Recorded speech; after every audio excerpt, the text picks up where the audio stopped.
सम्मानित मेरे दर्शकगण, श्रोतागण,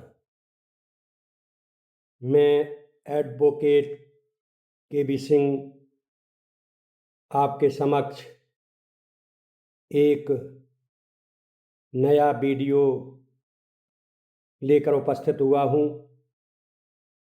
आप लोग उसको सुने, मनन करें और उसका लाभ उठाएं। आज के वीडियो में मैं आपको बताऊंगा धारा 80 उत्तर प्रदेश राजस्व संहिता 2006, जिसे 2016 में संशोधित रूप से लागू किया गया, इसके संबंध में मैं आपको जानकारी दूंगा। ये धारा ये बताती है कि कृषि भूमि या कृषिक उपयोग में रहने वाली भूमि को गैर कृषिक प्रयोजन जैसे आवासीय, वाणिज्यिक, औद्योगिक आदि के उपयोग के लिए किस तरह घोषित की जाती है। कहने का तात्पर्य ये है, जब कृषि योग्य भूमि में फैक्ट्री लगती है, आबादी घोषित होती है, तो इस धारा का प्रयोग होता है। पहले ये धारा ZALR एक्ट की धारा 143 थी, धारा 143 थी, जिसमें यही सब प्रावधान थे जो धारा 80 में हैं। लेकिन उसमें एक बहुत बड़ा अंतर ये था कि धारा 143 होने के बाद उसका दाखिल खारिज नहीं हो सकता था। इसका परिणाम ये होता था, मूल खातेदार के नाम जो धारा 143 ZALR एक्ट के तहत अकृषिक प्रयोग में लाने के लिए घोषित की गई थी, उसमें अन्य लोग, प्रॉपर्टी डीलर, उसी से बैनामा कराते थे जिसके नाम से वो ज़मीन थी और जिसके नाम से धारा 143 घोषित की गई थी। उसमें सबसे बड़ी रुकावट ये थी कि उसका दाखिल खारिज नहीं हो सकता था। यही कारण था कि जो मूल खातेदार था, जिसकी ज़मीन अन्य प्रॉपर्टी डीलर ने ले रखी थी, उसके सामने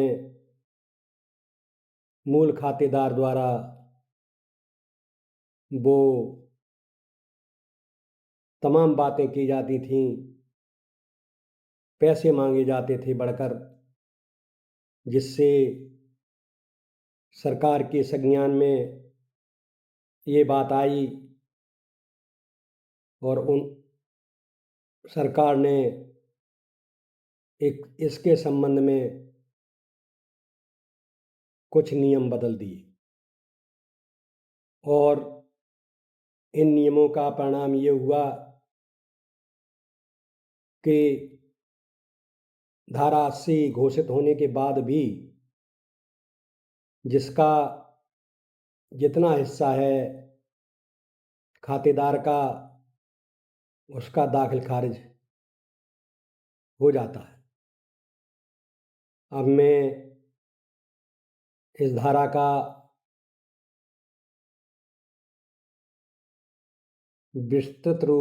विस्तारपूर्वक वर्णन करता हूँ।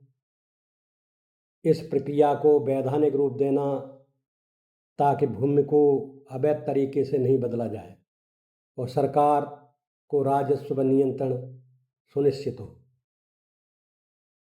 यह एक नियामक प्रणाली है जिसमें आवेदन, जांच, शर्तें, शुल्क आदि निर्धारित होते हैं। धारा 80 को कृषि भूमि का गैर कृषि प्रयोजन के लिए घोषणा से जोड़ा जाता है। अक्सर लोग इसे कृषि भूमि को प्लॉट में परिवर्तित करना या लोकल प्लानिंग, मल्टी यूज प्रयोजन आदि संदर्भों में यूज करते हैं। धारा 80 का यह प्रावधान राज्य सरकार को यह अधिकार देता है कि वह कृषि भूमि को असंक्रमणित कृषि उपयोग में से संक्रमणी गैर कृषि उपयोग हेतु घोषित करे, बशर्ते कि आवेदन शुल्क और नियमों का पालन हो। धारा 80 के मुख्य उपधाराएं एवं शर्तें।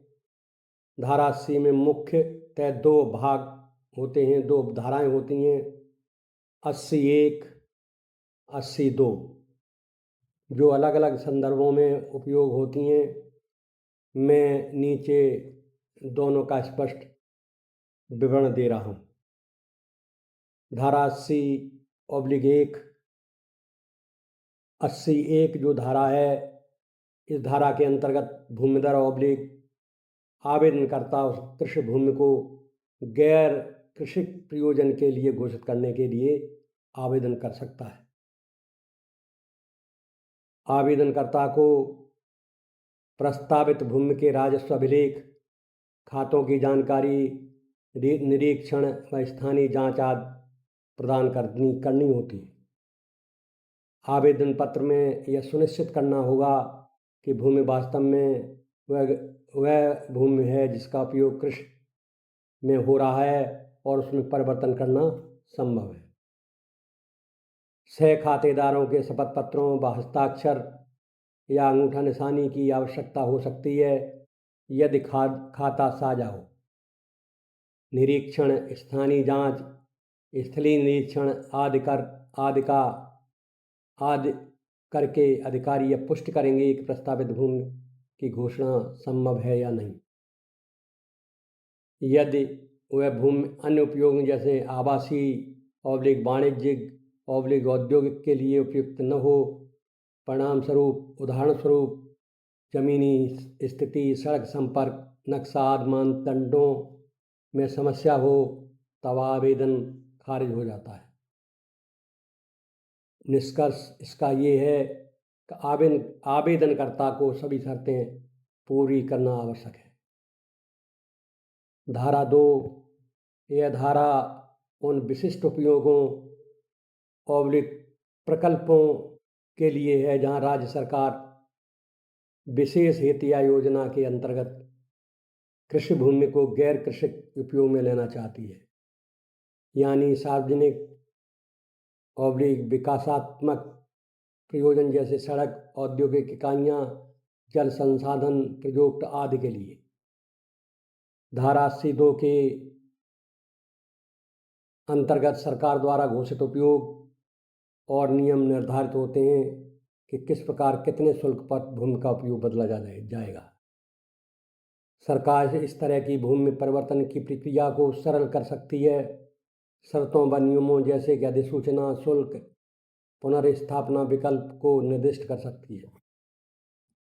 इस उपधारा में आवेदनकर्ता की भूमिका कम हो सकती है, लेकिन क्योंकि यह सरकार द्वारा ही ऐसी भूमि चयन, अधिसूचना आदि कर सकती है। शुल्क अधिसूचना और संशोधन। 17 मई 2024 को एक आदेश में यह निर्धारित किया गया कि धारा 80 के अंतर्गत आवेदन करने हेतु उपयुक्त शुल्क लिया जाएगा। उसी आदेश में यह भी कहा गया कि धारा 80 एक नवासी 98 आदि के अंतर्गत लिए जाने वाले शुल्क आवेदन नियम आदि को सुव्यवस्थित करने के लिए राज्य सरकार ने संशोधन किया है। इस तरह सरकार ने यह सुनिश्चित किया कि भूमि परिवर्तन के आवेदन शुल्क एक निश्चित दर प्रति हेक्टर या प्रति भाग पर हो और प्रक्रिया पारदर्शी हो। सीमाएं और विवादित बिंदु। धारा 80 के प्रावधानों में कुछ सीमाएं विवादित बिंदु हैं जिन पर न्यायालय ने विचार किया है। रद्दीकरण। पूर्व घोषित भूमि की निरस्तीकरण। यदि किसी भूमि को धारा 80 द्वारा पहले घोषित किया गया हो, तब बाद में यदि किसी कारण से वह घोषणा नहीं कर सही न मानी जाए तो उस घोषणा को रद्द करने का प्रावधान धारा 82 उत्तर प्रदेश राजस्व संहिता के अंतर्गत है।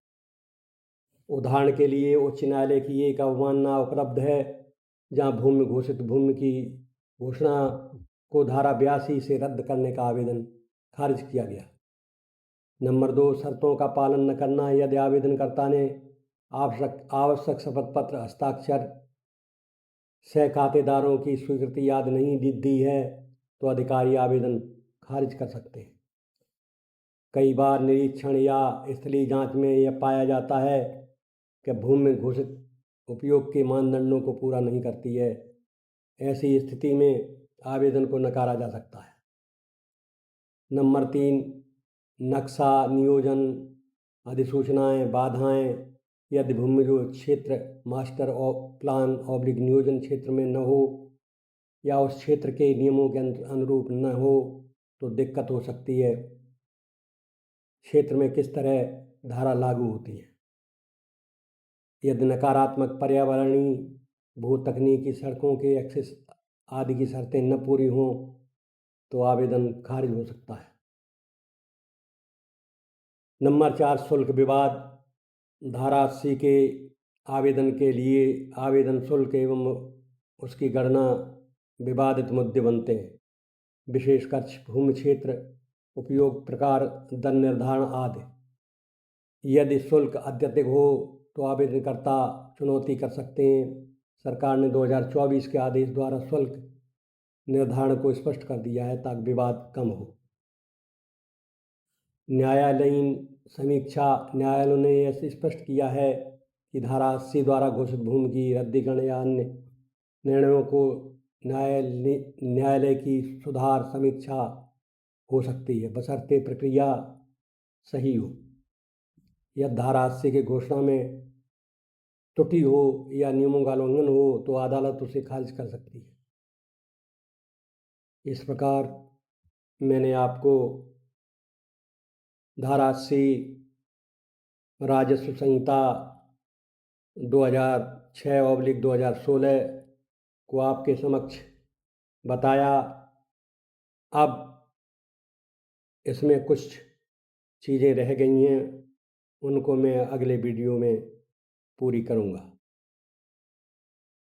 अब मैं आप लोगों से आग्रह करता हूँ, मेरे वीडियो शिक्षाप्रद होते हैं, कानून को सरल भाषा में समझाया जाता है। आप लोग इनको देखें और पढ़ें और इनका लाभ उठाएं। अब मैं